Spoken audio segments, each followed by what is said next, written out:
everyone, and today we're having a look at the Autobot ARK figure, and we are very excited because I'm doing this with my partner today.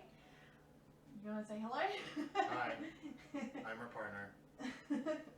So we're going to be having a look and opening him up and kind of reviewing him together, and it's going to be exciting, and hopefully we'll be able to do this all in one video. Okay, now let's open them up. So before Jar takes him apart, we're going to have a look at the artwork from the box. So we've got Ark holding Megatron, I believe, which is kind of awesome. And then we've got Air Razor with the Nemesis and Starscream. And flipping into the back.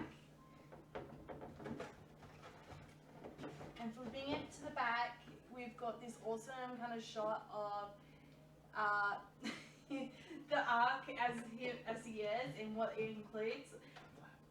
And if you take a look on the side, the inner flap that is the reptilian green eye from the original Beast Wars packaging. Which is pretty awesome. Hi, Cola. Sorry. What about Cass has decided she wants to make his guest appearance? What are you doing?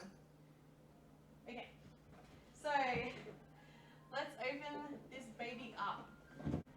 Okay, so looking at the figure as it's just out of the box, the Autobot insignia is looking pretty freaking awesome. And for scale to how big this Titan is to Optimus Prime, you get a really tiny Optimus Prime figure for the command center. Unfortunately, it's not as big as my pinky nail, so it's going to be pretty easy to lose. So we might need to decide if we're going to keep it in the packet or not. And as an added bonus, we get another Optimus Prime card, which will be obviously have Optimus Prime offline behind the actual sticker part. So let's have a look at the figure itself. It is pretty awesome. He's showing me all the little bits and compartments that come out. So that's the actual ship with it laying down. It has the thrusters, of course, and we have the effects parts for them, for the blasters, which is pretty cool. I wish they included 4, but unfortunately we could probably buy them as spare pieces somewhere or 3D print them extra ones. So let's open this figure up. I'm looking forward to seeing how the mini turrets, the little black things here, on the robot mode looks like.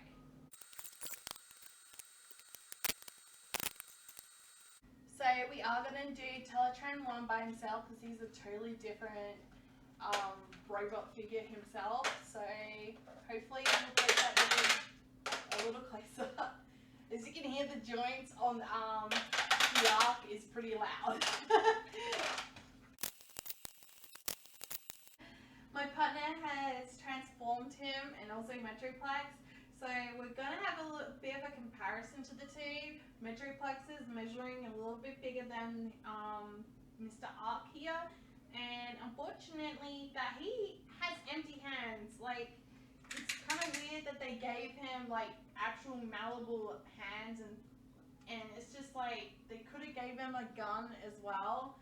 But unfortunately he didn't. Any feedback on? My major complaint with this figure is mainly just in his hands, because while they are posable and on some very solid ratchet joints, just about every single joint on him sounds really solid with the ratchets. My issue is just with his hands, because I don't really have an issue when it comes to hollowed hands. After all, I love Metroplex, and his hands are even more hollow than his. But my issue is that his hands are just a full-on clamp. You can't move the thumb in any other direction, and you can only move the fingers as one, open and close. If we can get a masterpiece figure where that is that would fit in the palm of his hand with individual finger articulation, then we should at least be able to get a Titan class that can move each finger individually, such as Metroplex here. And his thumbs just look really weird to me, sticking straight out to the side, and only moving in the clamping motion. And unfortunately, while he is covered in guns, you can't move them in any direction, the ones on his arms, so that they can face forward. So if he wants to, if you want him to be shooting at something, he can only shoot up his shoulder.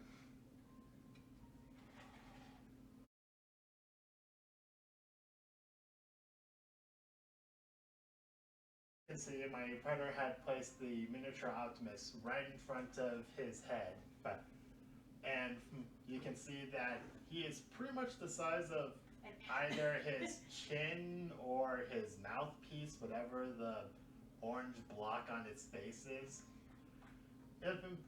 It's just a little design thing to me that's always hard to tell with most figures. Like, unless you see them animated in a cartoon or a movie, you don't know if it's their lower jaw or underneath the lower jaw or it's a mask.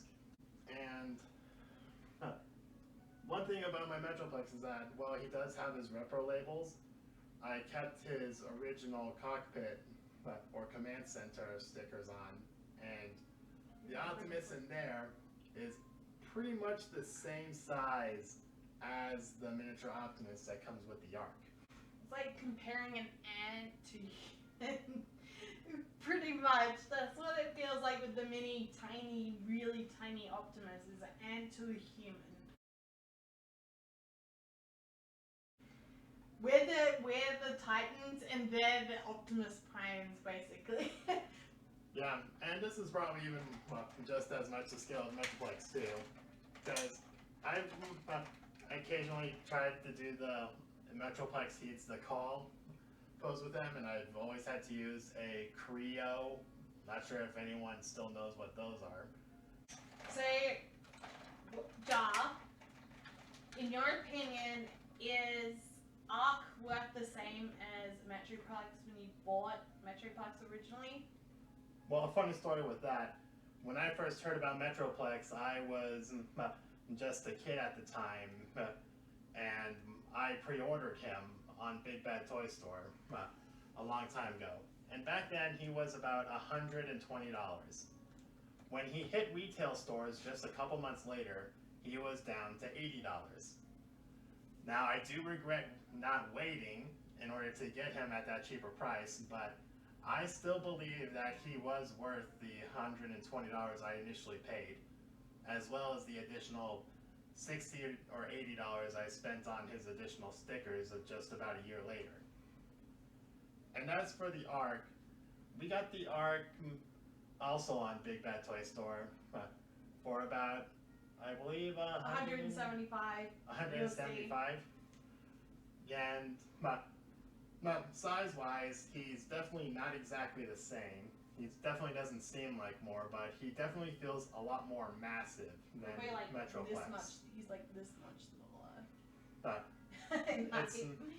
Yeah, and I think that while size is important, especially in terms of price, one thing that I have come to understand to appreciate is also the mass. Like, I've heard people talk about how with the original Fortress Maximus, in comparison to Metroplex, while he was shorter, he definitely had a lot more weight to him. He had a lot more density, which makes him much more solid. And I think the same can be said with the ARK. Now, and seeing as the ARK also comes with his own deluxe size figure, whereas Metroplex came with a Scout class, which is about $10, maybe $12, about $15 or $18 by today's standards. If you were to cut the deluxe figure of Teletran 1 or Mainframe, whichever you prefer to call him, that would mark down the ARK to around 140 to 150. And I still think that at that price range, he could at least come with a couple extra accessories. Well, yeah, like an upgrade kit. Or at the very least, some better articulation, primarily with the guns, as I have stated earlier, and the hands. If you could move the guns around, I mean, it is just a little swivel that you need for each one.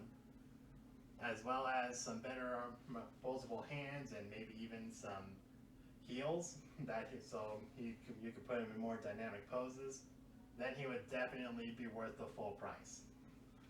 Also, come to think of it, while we're looking at this, that I absolutely love how the Autobot insignia just like feels so bright to be on his leg like that, and just like the kibble on the back is only minimal, only having this little hood piece here, and I think this was a really good purchase.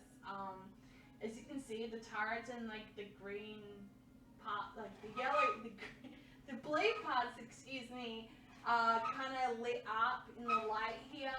I also just recognized they have details, silver details here that could have been a little bit better, but I mean, some people can probably just, you know, put that in themselves with sandpaper and stuff, whatever you do it.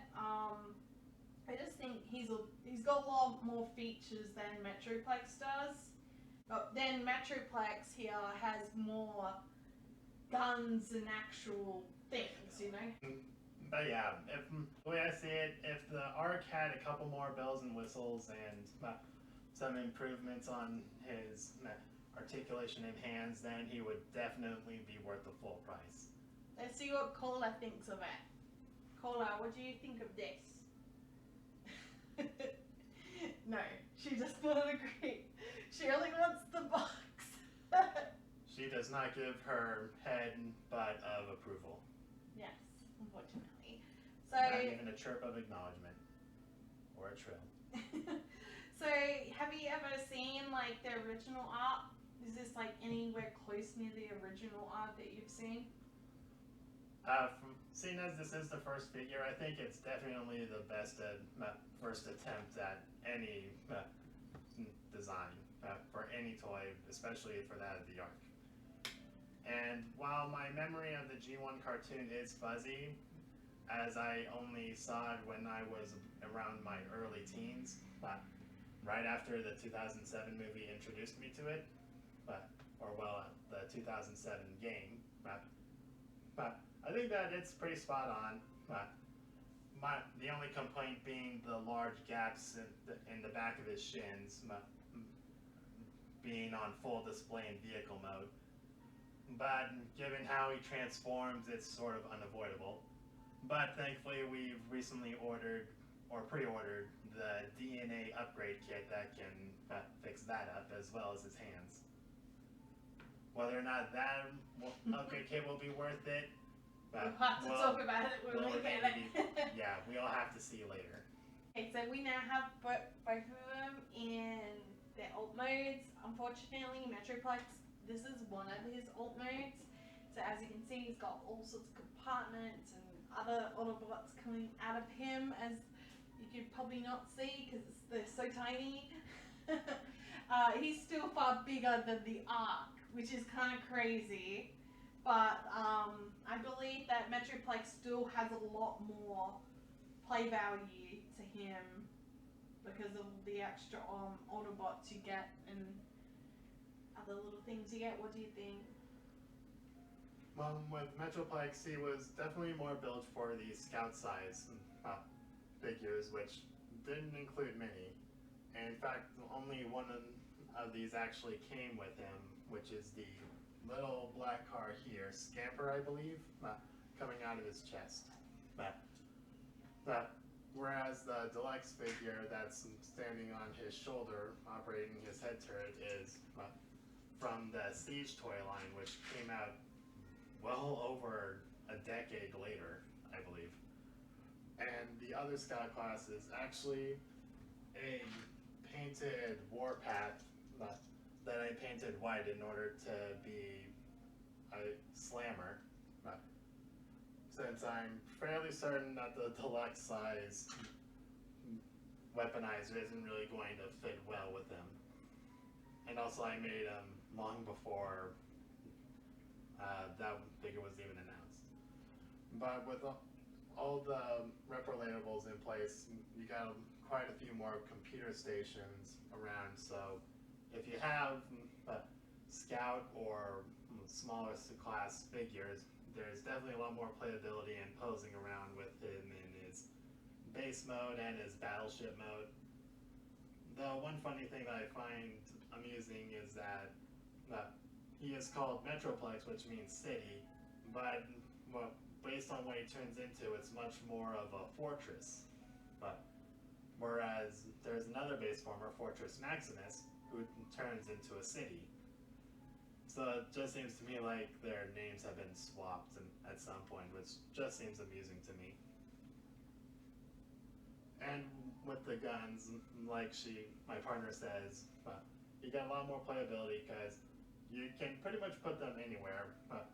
They have standard 5mm ports, which means you can plug them here, here, here, pretty much anywhere on some of his legs. Or you can keep them plugged into his shoulders and they can become towers. Because we all know he's in his yoga pose right now. He just has his legs spread out and his fists to the ground. But, and with the ARK, it's much more of a display piece than its own built-in playset. If you were to open up the compartment for the command center, which you can't easily access to, as you can see a pair of panels are now on the ground, which are a little hard to remember so far. This is like the 8th time they've popped off for us, just by opening the chest flap. And even so, for one thing, it's a little difficult in order to access this command center. And two, even with its access, you have robot parts and the head exposed. You're not able to do like a playset cockpit thing and open up the ARK from the chest window. You have to full on move the entire chest plate. Because it's all comfortable when everyone's running around on your chest. Yep. Years of experience with cats tell me so. But yeah, this is much more of a display piece than a playable figure. So if you're into having something to sit around and looking nice, then the ARK is definitely something for you. I've heard rumors here and there that a new Metroplex is in the making due to Slammer getting his own weaponizer figure. I would have no interest in buying another Metroplex. Another Grimlock? Maybe. Yes. Another Kickback and other Insecticons? Absolutely. But a very large base former, I think just one version is enough. It's like the size of our cats. Bigger. But bigger. If we had him in battleship mode, we could probably have one of the cats loaf on his legs and move him around. Well, this is the part where they're all standing in that, but then... I always considered it as sort of a secondary command center. That, like, just in case something happens bad in the front, they can always help out by bringing up the rear. Even though this is the actual cockpit, but... but hey, it works. It works in the movies, it transforms lovely. My only gripe is that the joints are so loud. It almost woke up our kids. Yeah. And like when we compare it to transforming the Metroplex, it's much quieter. Although his ratchets have much bigger spaces in between, which you could argue might wear down a lot faster than the one on the ARKs. Unfortunately, that like the ARK has no feature as the same thing, but in addition to its playability, the Thrilling 30s Generations Metroplex has a button built into his chest right here, where if you were to push down on his head like this, his chest lights up and he talks. Normally, with a couple very long transformation sounds, some firepower, and a few lines.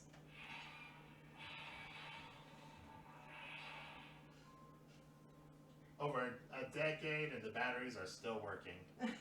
Whereas the ARK just doesn't have anything. But he has some light piping in his head and that's about it. And that's all the recordings that are on that Metroplex? Is like 2 things? Oh no, there is about several more. But it would take a full minute to go through them. Okay. Well, maybe we'll do that in a separate video. It would be kind of cool that they kind of maybe did the same thing here with the ARK, but it is such a missed opportunity. They could have made like, you know, the space flight sounds of like the ARK flying. Could even add in some Teletran 1 voices, such as when he was helping scanning for all modes, or giving a warning of an incoming planet, or even just some whooshy sounds. He does include these blast effect pieces. They can only be connected to the thrusters on the back. You can't plug them into the turrets, you can't plug them into the rear command center on the back with that little fin thing. They're really floppy too, like, they're not made out of hard plastic, they're like soft plastic, which is awkward. And with the thrusters so large, but only with the sets, the blast effect pieces in the full configuration can really seem to show like they're having any effect. Otherwise, it'll probably look about as like the equivalent of an engine sputter. And these blast effect parts got their start from the Siege line, where you could plug them into various parts on any bot to show effects of battle damage or actual battle. But with the ARK, you can only show it to look like it's flying. They had such a missed opportunity with just having simple lights, like you know what I mean? Just to have the blast effect like light up and have like thruster noise. Yep. And while the ARK does have these blast effect parts from the Siege line, it doesn't have any of the little nubs or ports anywhere else that they can connect to. So you can't reenact the part of the space battle where it's getting shot up from all sides from the Nemesis, or looking like it's sustained damage after crashing. It can just have an engine or two shooting out, and that's about it. And thank you so much for watching our video. Make sure to like and or subscribe. Creative feedback is welcome, and hopefully we'll be able to do the Teletran 1 video soon, and maybe hopefully get some really cool photos of these guys together with Optimus Prime. He's the size of an ant. Anyway, thank you so much and have a nice day.